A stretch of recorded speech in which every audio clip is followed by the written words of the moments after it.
बिस्मिल्लाहिर्रहमानिर्रहीम। मैं हूं मोहम्मद सईद और आप देख रहे हैं खुशी ऑफिशियल। आज मैं आपके सामने जो पेश कर रहा हूं वो रेसिपी है करेले गोश्त की। इसमें मेरे पास है तकरीबन 1 किलो गोश्त है, चिकन का है। आप इसमें बीफ या मटन भी ले सकते हैं। और 1 किलो ही करेले थे। ये सुबह हमने इनको नमक लगा के रख दिया था और अब फ्राई कर लिया है। इन लोग करेले में लोगों की शिकायत है कि ये नमक लगा के रखते भी हैं, फिर धोते भी हैं, लेकिन कड़वे बनते हैं। तो इसमें आपने करना क्या है कि इसको धोना नहीं है, इसको मुनासिब सा नमक लगाना है और किसी बंद बर्तन में डाल के रख देना है। और तकरीबन 2 से 3 घंटे बाद आपने ये नरम हो जाएंगे तो आपने इसको निचोड़ लेना है।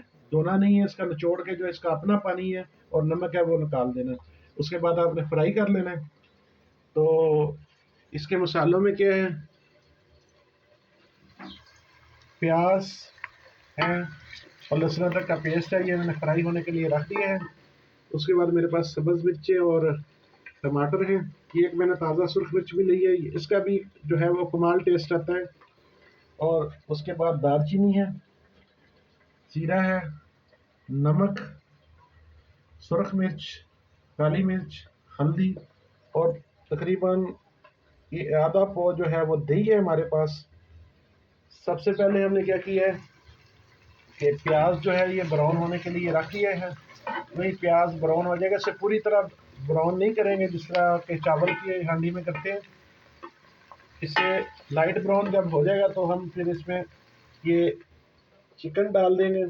जब चिकन ब्राउन हो जाएगा तो फिर हम इस पर ये बाकी जो तमाम मसाले हैं ये शामिल कर देंगे। ये मसाले शामिल करने के बाद फिर हम जब मैच हो जाएंगे तो फिर आखिर पे हम इसमें करेले डालेंगे।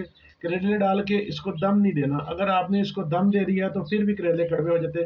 इसका अपना पानी अंदर गिर गया हांडी का तो समझोगे कि आपके करेले कड़वे हो गए। तो आपने इसको दम नहीं देना, इसको खुली हांडी में पकाना है, ढक्कन नहीं देना इसके ऊपर। तो आप देखेंगे आपके बहुत ही मज़े के करेले गोश्त बनेंगे। आप भी ट्राई करें और कमेंट्स बॉक्स में लिखें कि आपके करेले गोश्त की जो है डिश वो कैसी बनी। वस्सलाम।